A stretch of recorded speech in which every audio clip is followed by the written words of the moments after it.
IDB procurement guidelines, rules, and procedures.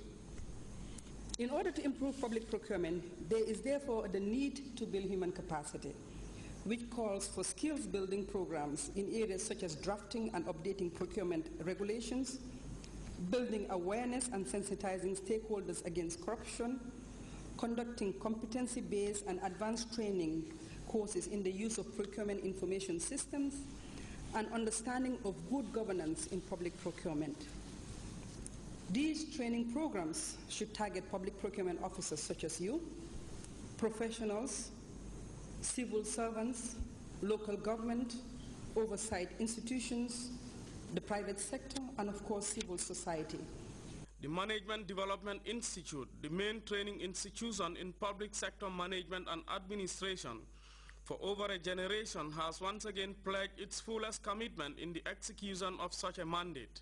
We have been executing our mandate for almost 30 years to help build human capacity and enhance professional development for the public, private, and NGO sectors in support of the Gambia's socio-economic development blueprints.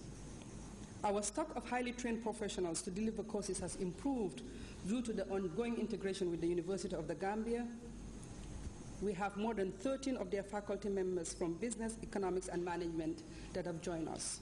The $307,000 technical assistance grant by the IDB and government of the Gambia comes hard on the heels of efforts for the strengthening of national systems in line with the envisaged civil service reform. Our realization also that delay in implementation of projects was also the single most important factor in not realizing some of the results that we expect from project designs. So IDB was generous enough to provide an amount of $190,000 to the government of the Gambia and government counterpart funding of $17,000, making it a package of $307,000. Participants will in the coming days deliberate on key issues ranging from procurement processes and procedures, policies and guidelines, among a host of burning issues that conform to current international procurement standards. Samuel Ba, GRTS. Well, residents of Burfoot, Wulinkama and Ghana Town have been removing weeds at the farm that belongs to the president. Babukar Kamara saw the volunteers in action and reports the field is cultivated with different species of groundnut.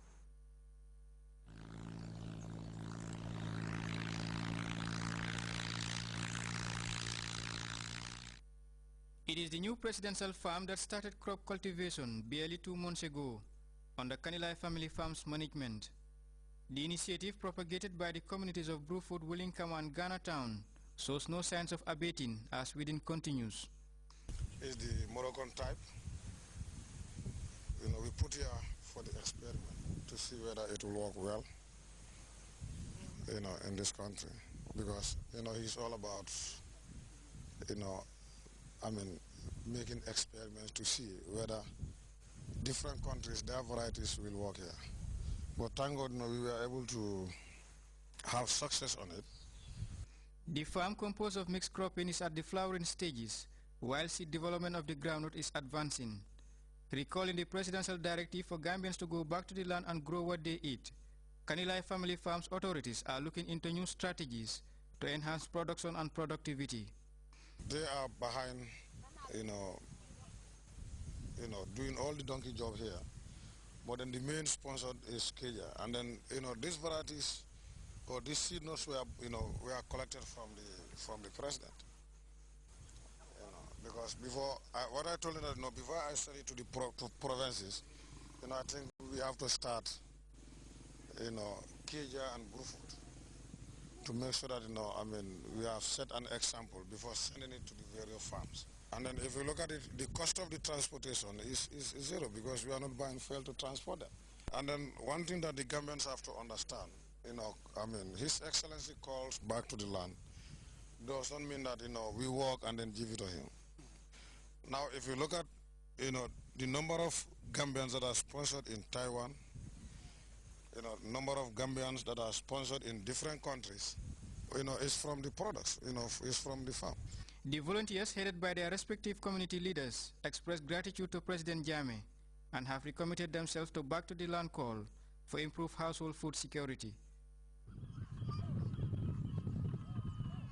Babukar Kamara, GRTS. Well, farmers around the country are going into raptures over the resounding effects of interventions by the West Africa Agricultural Productivity Program, WAP. WAP officials have been touring the regions to assess and examine the project's impact on crop production. Ibrahim Ajata has the details. Prim and fine rows of maize and groundnut maturing quickly under heavy downpours, and the watchful eye of farmers toiling daily to enhance and amplify crop production. This is a critical and focused drive, investing the most to boost production and take full advantage of the cropping season, been given zest and energy through a regional scheme supporting farmers to realize the highest yields by facilitating all necessary inputs, improved technologies and best practices to maximize agricultural production. The West Africa Agricultural Productivity Program helping to attain food security in West Africa. It's a focused attempt to allay hunger and alleviate poverty through the amplification of agricultural production and productivity by enhancing and harnessing the priorities of nation states. WAP intends to foster shared growth, but sustainability is really the big question here. Good. Sustainability also is a very key issue in our activities. It is as equally important to other elements of the project. Sustainability, we are giving key priority to. We are putting more into farming with the requisite resources and improved methods, hoping for better and sustainable outcomes as a result of the WAP initiative. Kunkujang Jataya farmer Babukar Jammeh told GRTS when we met him tending his 8-hectare maize production. It was raining as has been every other day in the past weeks, which is a blessing for farmers who have been advised to remain vigilant against weeds if the rains persist. But for farmers like the maize producer, getting inputs, especially fertilizer, on time is key, and this, according to Jammeh, is what the scheme facilitated among other interventions. We used to depend on our own resources, which were inadequate, but this year is a different story. With the help, guidelines and training received from the WAP project, we have been really inspired to boost production levels, the maize producer revealed. The WAP, through the innovation platforms, is intervening in about 1,500 farms across the country. Yes, some of these farms are groundnut fields like this one we are here in, and some of them are rice fields and others are maize fields. There are different platforms. So each platform is focused on a particular crop.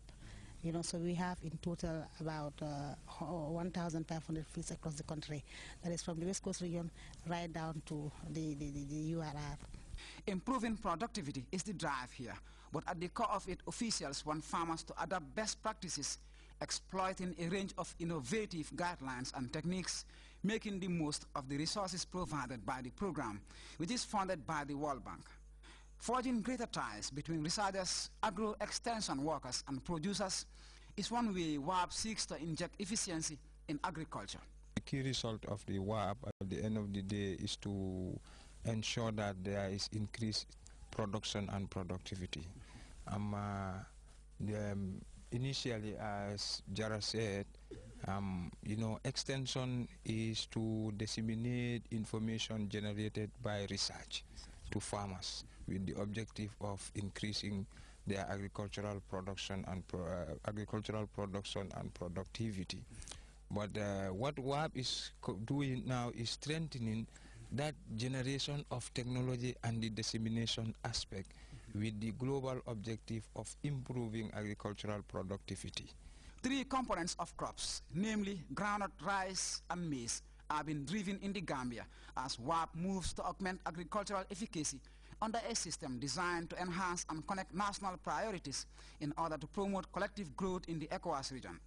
This project, definitely we have a lot of benefits out of this project because right now it has improved the extension activities, it has improved the production and productivity of the region, because we are privileged to have 100 hectares of maize, and we are privileged to have 32 hectares of groundnuts, which is